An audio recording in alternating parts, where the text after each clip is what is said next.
Hey guys, this is Bonfrey from L World. You're watching FOE Advance, and I just want to take a minute to say, for those of you that may not be familiar with my style and how I approach this I call it a podcast, but this YouTube channel. I am not a straight to the point type of person. Like get through it in 5 minutes and just real exacting. I'm more of a commentative type style, and I like to talk through what I'm doing so that you can sort of understand my process. And as I'm doing that, certain things are just going to sort of fit together. Sometimes they don't, but I'm not looking to provide the same kind of content everyone else is. Plus, I'm just not good at that kind of thing. So my goal is to be a little more discussion oriented, and put some things out there, and then in the comments, those of you that are willing to listen, maybe in your car or on the way to work or whatever, will make some comments. It could be corrections, because I do make mistakes. I'm not perfect, and I do want to also clarify, especially based on the topic I have today, what I talk about is related to me showing you how I'm arriving at the decisions I'm making. So this video is going to be about my approach to continuously maximizing my city, right? So what is my approach? How do I arrive at certain decisions? And it's not just one single data point. This game has gotten really explosive in terms of how many different objects we're dealing with in a city, and it's getting kind of to be more than a lot. So I wanted to show you exactly, data-driven wise, and maybe a couple of other elements, why I'm deleting certain GBs, why I'm considering deleting additional GBs, and dealing with other factors and elements in my city. So I'm going to go ahead and kick off now that you've heard the disclaimer. If I'm not your style, I totally invite you to leave. It's cool. I mean, not going to hurt my feelings. I'm not doing this for career or for fame. It's really just so that I can help others gain maybe a similar thought process, or at least see a lens as to how I'm continuing to stay in this game. So anyway, let's roll onto that. So this video is going to be diving in a little bit to FOE Helper. Now, if you are a mobile player, I still, would recommend that at some point you get to a browser and, you use either Firefox or, any major browser will support the plugin. I use Brave as a browser. I like it because it's fast and they keep the junk out. So I do want to real quick show you how, if you haven't done an installation of FOE Helper, it's not really that hard. I'm only going to brush on it lightly because I'd like for you to comment if you guys want me to do a detailed video on how to install it. I can do that, but essentially you just go to your extensions. There's a puzzle piece up here. In my case, you go to manage extensions, and then in your case, you're not going to see FOE Helper listed if you don't have it. You go to the web store, you simply type in, FOE Helper install, and make sure it's enabled, and reset your browser, and you're off to the races. So it's pretty straightforward. You don't have to be super technical. It's the first one that comes up. You click on it, and in my case, it offers to remove it since I already have it. So anyway, that's the 1,000-foot view on that. But let's get back to what I've had some questions about. Hey, what else have you deleted since some of the last videos that I posted? And so that you don't have to look too glaringly close to my city, you'll see that indeed my Traz is gone. I deleted my Traz, and recently I did some math and figured out that I needed to delete my CDM. So even though it's producing what it does in terms of forge points, not great, and realizing it's a really inexpensive building for me at my level. I mean, I'm generating 3,000 to 4,000 FP a day. So in my case, I could afford to delete, the COA, in my opinion, the COA, the CDM, these older, lower cost GBs, just because I've now got this power creep with making tons of cider gardens. Some people went another route, like with some of these buildings that just keep kind of spawning. Like I just kind of missed out, for example, on the Aegean resort thing, where if you have enough of these, you can pop out feta farms, and there's selection kits that are really good buildings. I mean, they're really cool. However, I didn't go that route, at the point that was offered. And when this comes up again, I'll probably lean into it. But as it is, I'm now facing a complete city redesign because, in a sense, I'm a victim of my own success, which certainly I'm not complaining about. I'm not, crying in my beer about that. It's just that, I'm an optimizer by nature, and I want to do the best I can do with what I've got. I also have, a few quirky, probably emotional things involved with just things that I just like in my city, and I'm just not going to delete them, from that standpoint. And so I'm gonna talk about that too. So let's get down to some of the things I'm facing right now, and likely so are you guys. So I'll just touch briefly on QI. I recently posted a video about QI, and really the main intent of that was to say to those of you that maybe have blown it off or go like it's too complicated or I don't want to do it. I mainly just wanted to say, hey, I was of that same mind, and I'm taking another look at it. And now that, as of today, this next QI has kicked off, and I'm really leaning into it, and I'm learning a lot. And I've already learned a lot about how how some of these buff buildings work, and what to look for in when you're going to, have these buildings pass through to help you with your stats in QI. So some of them are limited, and they return back to, like the Ascendant Golden Dragon. This one's not limited, but there's, I want to say it's a greater one that is time limited, and it'll go for 10 days, but that's what gives you this additional attack. If you look down at the bottom, I can't move my mouse, but where you see the golden fist down below, that means, so this is the Ascendant, my bad.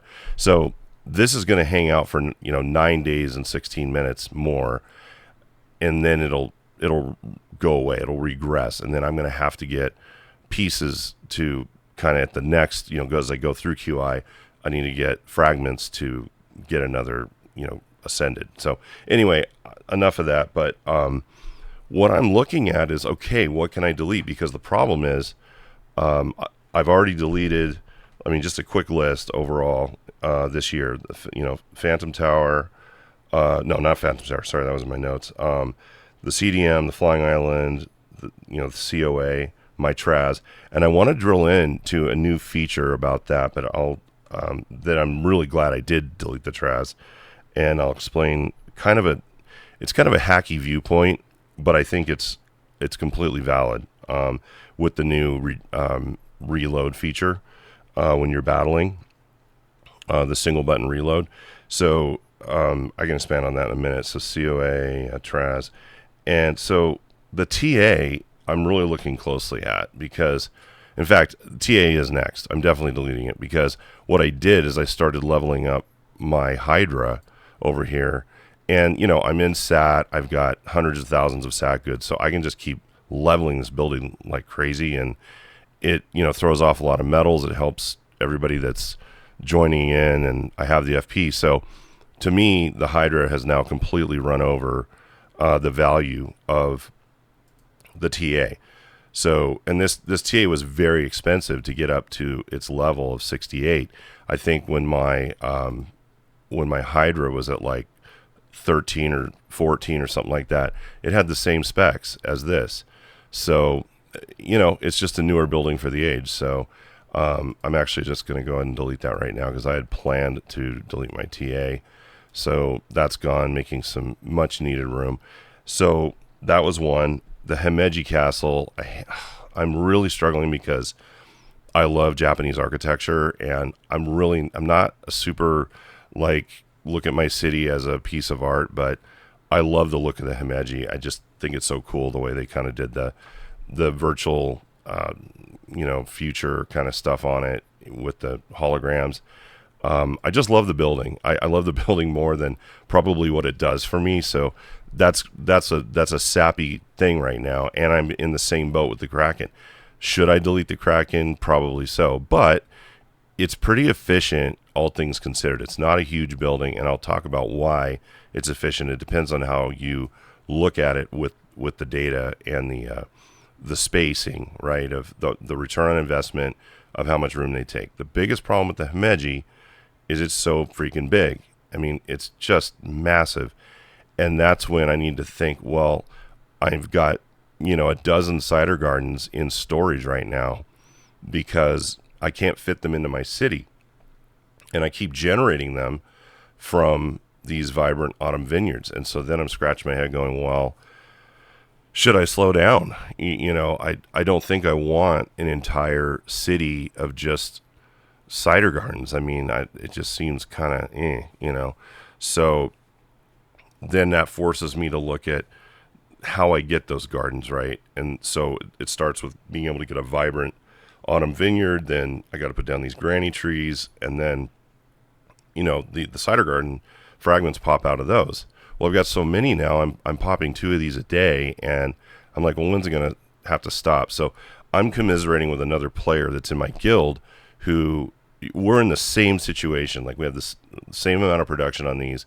We're also both commiserating on deleting the Phantom Tower of Conjunction, which is like, sounds bananas, right? I mean, it's still a pretty solid building for, the size. It holds up. But, what I'm going to do is run numbers between, and that's what it's coming down to, is I'm going to have to see what stats I need the most. Like, if I go to my, my town hall and I look into my boost overviews, right? So here I am here's my numbers, right? I'm at 4363 and 5100. Defenders, really high on defenders, and that's mostly because of the cider gardens, I think. It's just a combination of everything, as you can see. There's just a bunch of stuff, but GBG, I'm at 5,400 and almost 6,000. So, that's enough. I think it's providing me all I need in terms of how much time and energy I have to get deep into attrition on GBG. So I think that has to become my pacing item for, yes, cider gardens are cool, but I think I need to slow down, right? And try to make my city look better while at the same time looking at the pragmatic aspect of, like, am I trying to be like, am I just trying to have the highest stats on the server for battling? And really, no, I'm a balanced player, so I'm not looking to be like the most fights, the highest attrition. I want balance. Because I want to be able to share what I've learned with other people, and in doing so, balance gives me more overall viewpoint of the game, right? If I'm looking for that. And that's just a different way of looking at it. Some people are like, hey, I'm just strictly a fighter. I don't care about goods. I don't care about certain things.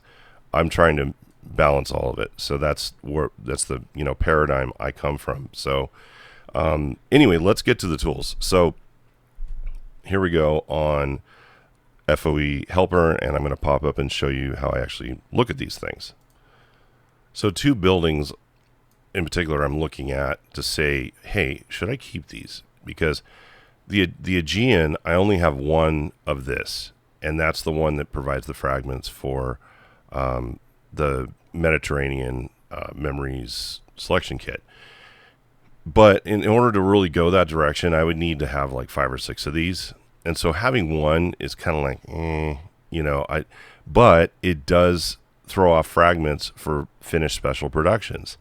So that's kind of why I've kept it around, because as you guys know, I mean, finishing all special productions or finishing a single special, it can be pretty powerful depending on your situation. So that's why I've been on the bubble about this. And then the Thundering, Laboratory Monstrosities, big building, variety of buffs. I like that it has guild contributions. It produces these ectoplasmic selection kits. So I have to look at that. I've got a few of those, but I'm not sure they're that great. So I mean they're okay. So I can look at all that, right? So what I'll do is I'm going to go to the building efficiency helper in FOE, which is this one. It looks like a crate with the up and down arrow, and then there's another one I use over here with the sets and upgrade kits. This is hugely helpful when you have all these little fragments of things and you're like, I don't even know what I can build right now. I mean, lately, like this new event that we're the summer event is like there's all these new things and every event now, and even my guild mates are like, this is getting to be insane. I can't manage all this. Like, I don't even know what the hell half this stuff is. So, I've been working to also bring some of that to light.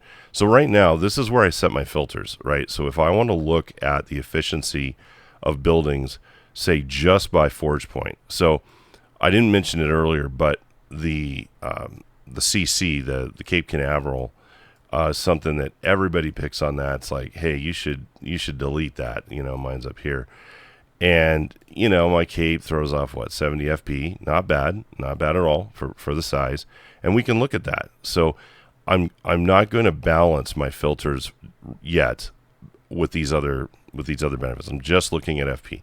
So I just choose that and I choose the result. Now I can see obviously these buildings the zeros don't produce FP.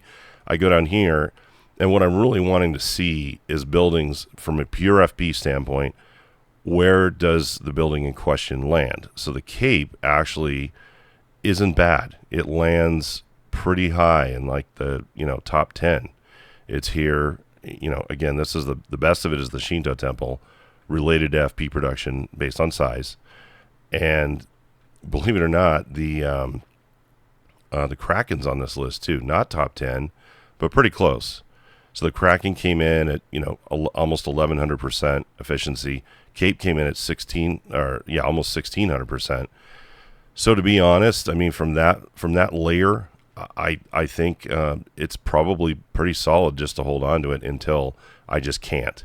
In the case of the TA, I think I had a really good argument to blow it away because I've got a smaller building that's just going way higher and doing way better. So that's an example of my decision point, right? So anyway, that's that. That's an FP view, and of course I can look at other things too. But then now what I want to do is look at things that I'm going to ignore FP, and you can do this any way you want. You're like, hey, I need to see only buildings that provide pop, right? Because population is like I could do a whole video on that probably, but population, as you guys know, as these new like crazy amounts of buildings we're getting, they're pretty consistently negative on population. And of course, Inno's doing that on purpose just to kind of make it a little more challenging, and that's fine. But what I love about the population filter is now I can see which buildings are really, really a drag on my population without having to like float around and see what's what. I can just see it right here. So that's really important to me because I'm okay on pop right now. I'm at 111, so I can get away with throwing in all these Cappies winter spas and the magical winter snow globes that continue to just kind of pop out because I have the buildings related to that. But at some point, I'm going to have to be sort of careful. I mean, I'm going to run out of population, but at the same time, I can look at buildings that provide pop. So we go to the bottom of the list and go, okay, look at this. I mean, the Celestial Stage of Ages is beyond belief on the score. It's at 37,000, and the Vibrant Autumn Vineyards, again, they're pretty big, but I've got 10 of them, and that's giving me 180,000 people. So I have to balance this in terms of like, well, overall, why would I keep these buildings? But I have to maintain a balance, right? So if I want to keep adding this stuff, as you know, I've got to keep watching what I like. I wanted to delete my just based on my gut and looking at certain things, I wanted to delete my arcane tarot card caravans, but I'm like, oh shit, they give pop, not a ton, but it's something, and it adds up. And then you get into these other things where you're like, well, I'm not sure I need blood lilies or monster wares, chairs with you. I'm like, oh shit, that was a building I was thinking about getting rid of, but it's giving me 52,000. I mean, and the K-box, I didn't want to keep my K-box around either, but that's giving me 54,000. So if I start ripping these out, I've definitely got to start ripping a bunch of these things out. So right now I kind of have this weird balance, but I feel like it could be tightened up. I feel like there's some waste here. So that just means me spending time with this, running multiple filters at the same time, and really just grinding this down to where I feel like, yeah, I've got the most balanced version of my city that I want. So now what I can do is forget population. I'm just kind of, showing you the other approach I'll take is say, hey, let's see which buildings, maybe take all 4 of these into account, which is a little bit more, a little broader.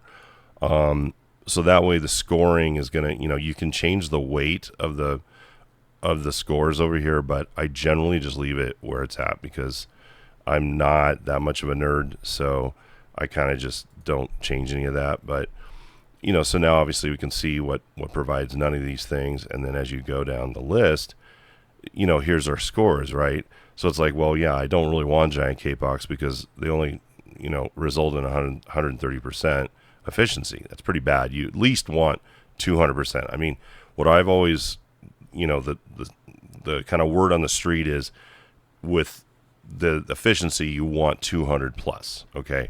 But in the power creep days of the last, say, 24 months, especially the last 12 months, we're seeing numbers that we've never seen before in percentages. I mean, we're getting into the thousands. Tourney grounds, for pity's sake. 4,500%. Forgotten Temple, obviously you get that from GE, and so forth. So just because I am in a guild that has won a lot of championships, I have the benefit of placing a few of these buildings. But at the same time, you can still get access to a lot of other things. I thought it was really interesting that these newer buildings, I think some of these have been around, but for me it's newer because I haven't, always leaned into the summer event. So, but the Golden Bell, the Zeng's Golden Bell level 2, 855%. I'm like, wow, that's amazing. That's, Sentinel Towers used to sit at 200%. They still do. And, that's just not something I'm going to keep around at this point. So anything just purely looking at battle numbers, anything that is at these percentages, I'm gonna look at possibly eliminating. But then I have to look at, well, what else is it doing? Like probably I would get rid of this Himalayan furs, but I would need to see, if I apply another filter like population, now it's going to shift all this, right? So now these numbers are going to change, but this helps me build the story, right? So I can look at this layer and then see what I might want to write down, whatever is really in question. I'm just like, this, and this. Obviously, Granny's apple trees, they're not that great at 133, but they're the ones that make the fragments to get my cider gardens. So, there's obviously more to that story. There usually is. That's just how this game is. So anyway, that's one other layer I like to use. And then you can just mess with this. Like, okay, I just want to know how my goods stack up, my population, like we looked at. So you have a lot of great options where you can just zero in on stuff, and whatever you need the most of, you can see which buildings are most important to you. So pretty much think we beat that into the ground. So this is another one I like, the sets and upgrade kits. So again, this flows a little bit into what I was just talking about, because you look in your inventory and you're like, what? I have all these pieces of things, and I don't even know. Sometimes you have to really look at these and go, what relates to what, and what, selection kit, especially these dumb selection kits, because, they've got, as you guys know, they've got multiple things layered inside of these things.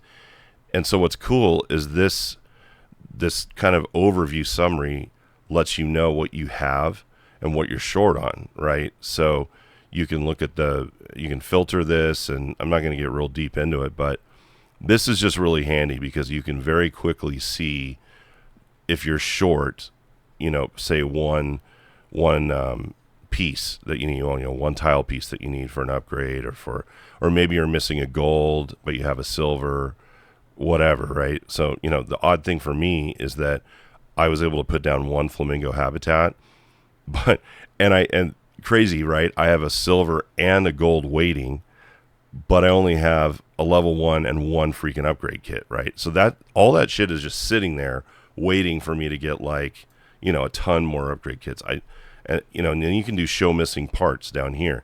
So obviously if I did that, now this is really cool. It's going to bring in everything I would need to build the Celtic forest, and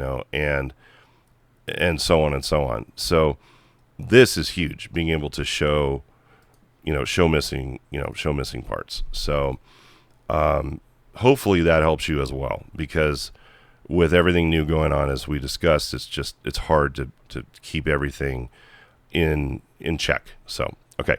So I'm going to just check my list here. Let's see. We talked about the Himeji. I don't think I'm ready yet, but I'm probably getting there. The Vibrant, these guys take up a lot of space, but they also are hugely efficient on what they throw off, with FP, and they give blueprints, but they rank pretty high ROI in every respect. So plus 18K pop for each one. So kind of stuck with those for now, I think. Okay, so let's talk about the Traz. Why I'm like even happier now that I killed the Traz, because if you guys, I'm sure if you've done a battle on on any platform, when you go, I'm gonna need to find a place to battle something here real quick. So I'll just show it real quick. You probably know where I'm going, so I'll do a battle. And what's cool is that you have this replace units option. So now when I'm like fast fighting in GBG or anywhere else, I'm not losing. I'm not like throwing like over and over and over, throwing my units to the murder wall, right? I'm able to say, oh, this one's damaged, and I add one click, replace units, auto battle, and then I do it again and again, whatever. I'm not doing it real quick right now, but see, I'm probably not going to lose that guy, so I'll just hit auto battle again. But then next time, they're more beat up, I'll just hit replace units.